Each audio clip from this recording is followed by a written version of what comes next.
Hey guys, it's Jordan Tong here. I hope that you are having a great week and a great new year. As a janitorial contractor, I hope you have big plans for 2018.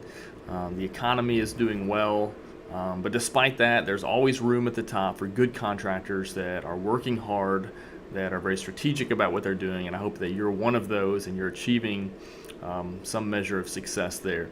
So last week I wrote an article about the importance of contract terms in your service agreement with your customers, and specifically about having a cancellation clause and a term clause that protects you as a contractor from the customer being able to willy-nilly cancel the contract just as they wish, because maybe someone new landed the purchaser job there, or they don't like you, or there's some disagreement.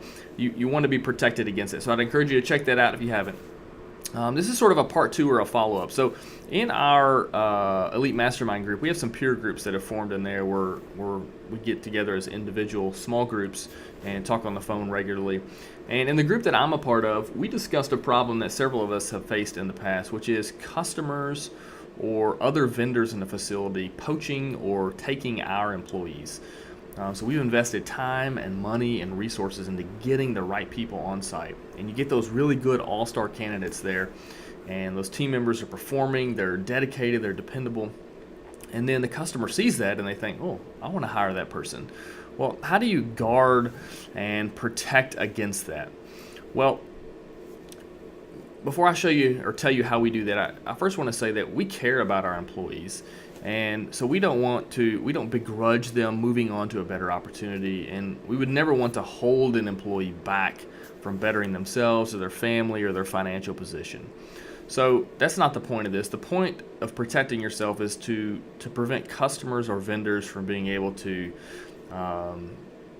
steal from or tap into the hard work and effort that you've done with no retribution for that or compensation for that.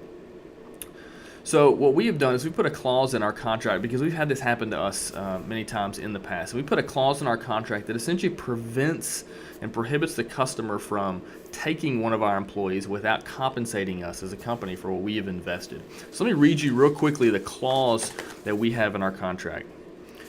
It says, due to the significant investment the contractor makes in each of its employees, including, without limitation, background checks, pre-employment drug screenings, training, and other costs associated to human resources, the client is prohibited from hiring contractor's employees without written consent from contractor.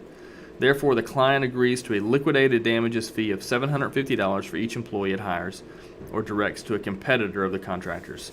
So essentially, we're asking for a monetary compensation if the customer wants to poach or take one of our employees. We feel like that's fair. We've put a significant investment in that, into that person, training and hiring and all the things that go along with that, and then the need to go in and find someone else to replace them, and oftentimes with taking the risk of not being able to meet the expectations the customer has because they were so high on the other employee. So we want to do that. We want to protect ourselves. So in my on the files section of my website, there's a free copy of our contract that we use at our company with some notes explaining the different sections. I'd encourage you to download that and check that out. Contracts are very important. They build fences in the relationship, and they help protect and foster good relationships if the contracts are fair and well written. I'd encourage you to check ours out as maybe a place to start for you.